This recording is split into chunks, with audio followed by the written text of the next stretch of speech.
Penuntun Saat Teduh Sinode Gereja Kristen Jakarta, Sabtu 12 Desember 2020. Jadilah padaku. Lukas 1 ayat 26 sampai 37. Dalam bulan yang ke-6, Allah menyuruh malaikat Gabriel pergi ke sebuah kota di Galilea yang bernama Nazaret, kepada seorang perempuan yang bertunangan dengan seorang bernama Yusuf dari keluarga Daud. Nama perawan itu Maria. Ketika malaikat itu masuk ke rumah Maria, ia berkata, "Salam, hai engkau yang dikaruniai, Tuhan menyertai engkau." Maria terkejut mendengar perkataan itu, lalu bertanya di dalam hatinya, apakah arti salam itu? Kata malaikat itu kepadanya, "Jangan takut, hai Maria, sebab engkau beroleh kasih karunia di hadapan Allah. Sesungguhnya engkau akan mengandung dan akan melahirkan seorang anak laki-laki, dan hendaklah engkau menamai dia Yesus. Ia akan menjadi besar dan akan disebut Anak Allah yang Maha Tinggi, dan Tuhan Allah akan mengaruniakan kepadanya tahta Daud, bapa leluhurnya, dan ia akan menjadi raja atas kaum keturunan Yakub sampai selama-lamanya, dan kerajaannya tidak akan berkesudahan." Kata Maria kepada malaikat itu, "Bagaimana hal itu mungkin terjadi karena aku belum bersuami?" Jawab malaikat itu kepadanya, "Roh Kudus akan turun atasmu dan kuasa Allah yang Maha Tinggi akan menaungi engkau. Sebab itu anak yang akan kau lahirkan itu akan disebut kudus, Anak Allah.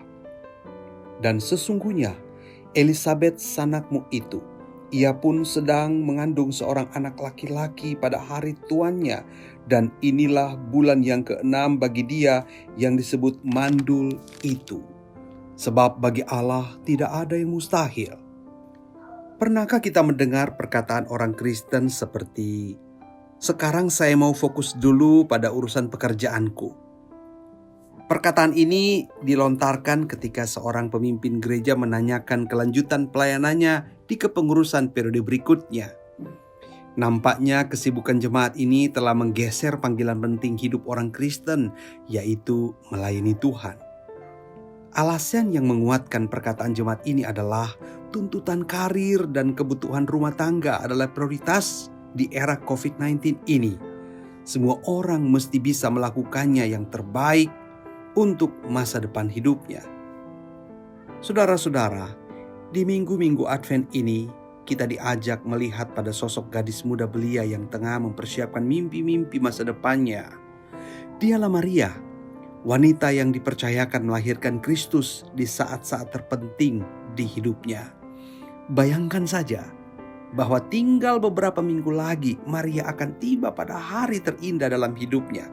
Hari yang menjadi impian setiap wanita, yaitu menjadi istri dari laki-laki yang dicintai dan mencintainya. Ini adalah sebuah agenda yang patut diperjuangkan atau dibela dengan segenap tenaga dan waktu kehidupan. Momen tersebut adalah penentu masa depan hidupnya. Namun di tengah persiapan tersebut, Maria diberi tugas yang sangat berlawanan dengan rencana bahagianya.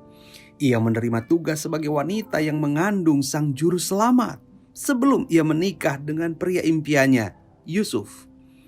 Sepatutnya Maria bisa melontarkan ribuan alasan yang sangat masuk akal dan menolak penugasan malaikat Gabriel. Sungguh jelas bahwa menerima tugas ini sama dengan menguburkan satu-satunya impian seorang wanita muda belia. Keputusan Maria sungguh menunjukkan pengenalannya akan kasih setia Allah kepadanya. Maria sadar bahwa ia adalah hamba yang hidup karena kasih setia Allah. Bagi Maria, menunjukkan kasih setia kepada Allah adalah kebenaran yang melampaui masa depannya. Tidak salah bila kita berjuang demi masa depan dan sungguh-sungguh mengejar segala impian dalam hidup kita. Jelas bahwa kita patut berjuang mencukupkan dan meningkatkan kualitas kehidupan keluarga kita. Tapi juga tidak benar bila karena berjuang mengejar impian dan mencukupkan kebutuhan keluarga, kemudian kita mengorbankan nilai-nilai syukur kita kepada Tuhan, bukan? Seolah-olah kita lupa bahwa segala kemampuan berpikir dan berjuang dalam diri ini datangnya dari Allah, sehingga kita tidak peduli lagi dengan tindakan syukur kita kepadanya. Sesungguhnya, salah satu bukti nyata ungkapan syukur kita kepada Allah adalah melayani Dia. Orang Kristen yang mengenal kasih setia Allah akan selalu bersyukur kepada Allah melalui tindakan melayani Dia.